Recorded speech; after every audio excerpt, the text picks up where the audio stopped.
Hey guys, Peter here to do an album review. Today I'm here to tell you all about the latest album from God the Throne, Illuminati, out February 7th on Metal Blade Records. This album has 9 tracks, 37 minutes in length, and this is the band's 11th studio album. In my opinion, the band with this record achieved 2 goals. To create a record that's very diverse in sound, both musically and vocally, and still remain brutal all the way through from the first to the last song. These 2 factors are critically important in my opinion. They allow the band to still maintain their core fan base, it allows them to expand on their fan base, but more important, it allows them to create a record that's very dynamic, that has a lot of fluidity, but it never loses track of itself, and it's all put together by the aggression and by the brutality that it has from the first to the last song. Not always that brutality and that aggression comes in the form of the way the music is presented or the way the vocals are presented. Sometimes the atmosphere that the overall record has is what gives you that brutality, that sense of brutality. I really like this album from that perspective because this is not something that, in my opinion, is easy to achieve. A lot of bands that put out records that are very diverse in sound or very diverse vocally have a hard time to retain the brutality that they have at the beginning of the record all the way through to the end of the record. It's not something that it's easy to do when you have songs that change, that have different fluidity, that have different dynamics, that have different chemistry. It's not an easy thing to do. Sometimes that brutality, that heaviness gets lost or gets replaced by other elements like more melancholical tracks, more stripped down, or more dragging, feeling of dragging something, that, you know, those kind of drag out tracks. So sometimes those elements replace the brutality and the heaviness of the record when you have an album that is this diverse. This is not the case for this album. They're really able to put different genres, incorporate different styles, different approaches, both musically and vocally, but still remain very brutal all the way through. Now, the way they did that was by creating great atmosphere surrounding each and every single song. That allowed them to change some of the components within specific tracks without losing the overall feel that the album has. That was done through the atmosphere of the music, but also through the atmosphere that comes across from the lyrical content of the record. First, I want to touch on the sound. I want to go a little bit deeper with the sound. I really love the beautiful and brilliant mixture of death, black, and even symphonic metal on this record. The way these 3 worlds come together to create this perfect storm of evilness is absolutely magnificent. It really allows the album to have a very specific atmosphere. It allows the album to have a very specific mood that stays true from every single song on the record. It's not like there's more in one, less in the other.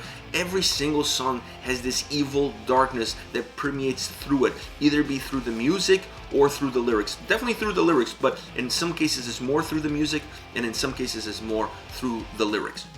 Now, another element was the using of keyboards. I really like the role that the keyboards played on this record because it allowed the record to transcend itself. It had this underbelly, this under layer of beauty, of melody, but at the same time of darkness. So the use of the keyboards throughout the album is absolutely magnificent. It's really important. They never allow the keyboards to be one of the main components, one of the driving forces behind the record, if you will, but they use it more as an atmospheric element, an element of melody, an element of darkness, because in melody you can have a lot of darkness, and they did that with the keyboards that they use on the record. From a lyrical perspective, this is a return to the past for the band. This is definitely an anti-Christianity filled record, but that's not just it. The record has songs that talk about cults, that talk about secret societies, as the name of the album indicates with Illuminati.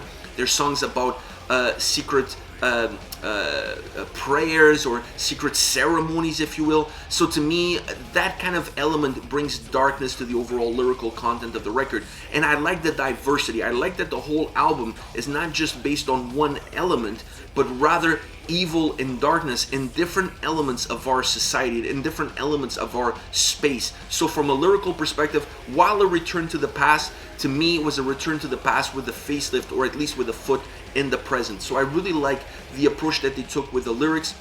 I like the fact that there was a common denominator throughout the whole record as far as the lyrics are concerned. They just went in different avenues and found darkness and evil in different aspects and then brought them all together to the record in order to have this overall feeling of evilness spread out throughout 9 tracks. So from a lyrical perspective, I really enjoyed the album. I enjoyed the diversity of it, considering that there's one common thread, there's one commonality throughout all the songs. They were able to go in different directions, not allowing the album to feel very repetitive, to feel like it's just kind of like spinning its wheels. So to me, that was extremely important from a lyrical perspective.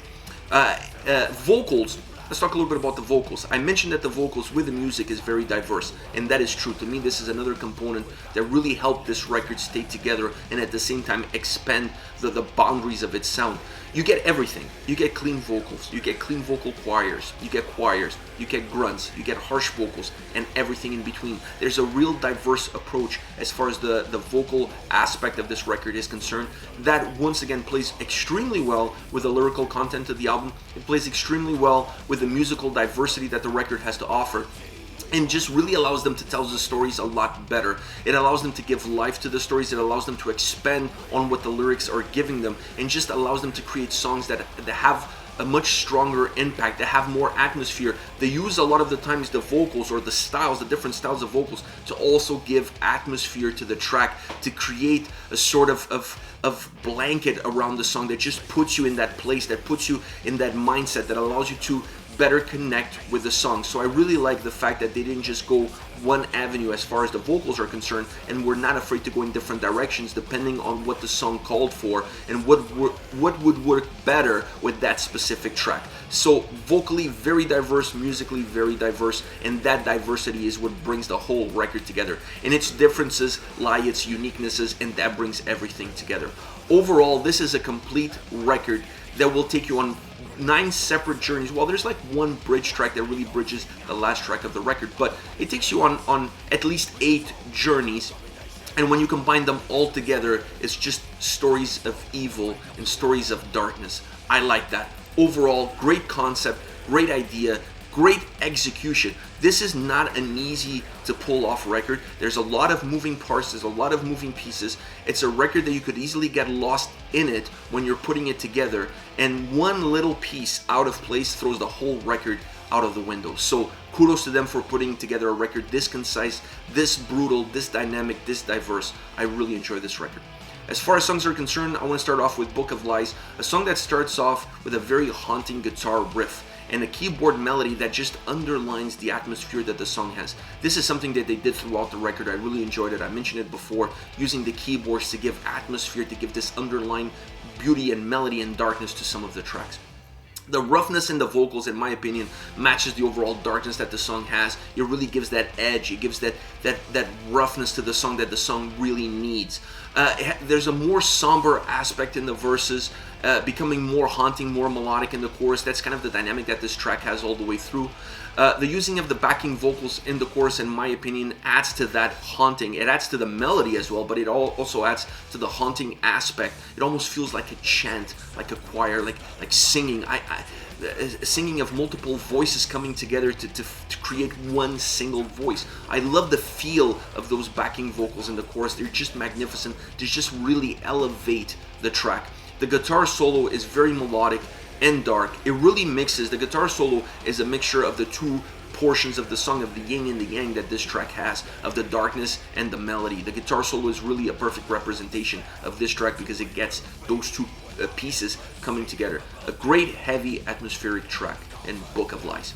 Next, Spirit of Beelzebub, a song that pulls more, in my opinion, pulls more from the black metal influences that the record has. You can feel it a lot more of that black metal vibe into this song. It almost works, the whole song almost works like an incantation.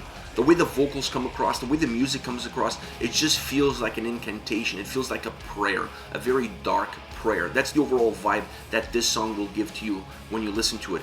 Great atmosphere given to the track predominantly from the vocals, the melody of the vocals, the hidden symphonic elements that the track has. All of these components coming together really give the song this very dark atmosphere.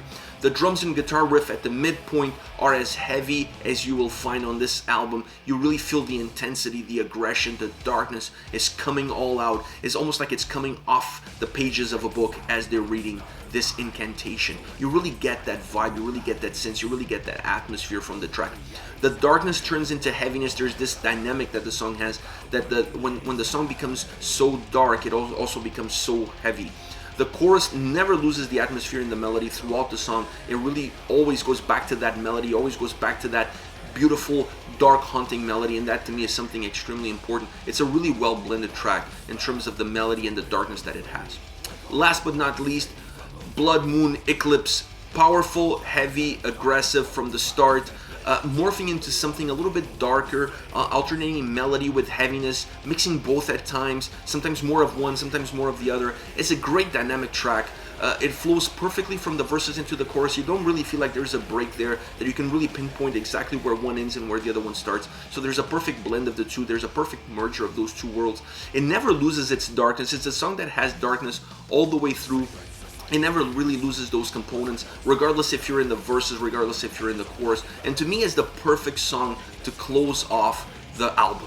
If you think about all the tracks that this album has to offer, this is the perfect song. It has all the condiments. It's a song that really pulls off pieces from every single song that came before and then merges it all together in one single track to close off the album. Even the way the song closes, there's this sense of bleeding into the infinity, like the life coming out of you, just going into nowhere, going into dust, like your body burning into dust. This song has that feel to it, and it ends off in that way. The way it closes off, it just goes into oblivion. I love the closing of the track. I love this track in general, and I love the synopsis that it gives to the record. It really pulls from every single song before it, puts it all together in one track, and gives you elements from every single place, and then it closes off in the most beautiful way possible. I absolutely love this track for where it is on the record, how it sounds, and how it closes off this magnificent record. Alright guys, this is it. This is God the Throne, Illuminati, out February 7 on Metal Blade Records. Let me know your thoughts on the band, on the album. Use the comment section below. I'll be reading those and getting back to you. Take care guys.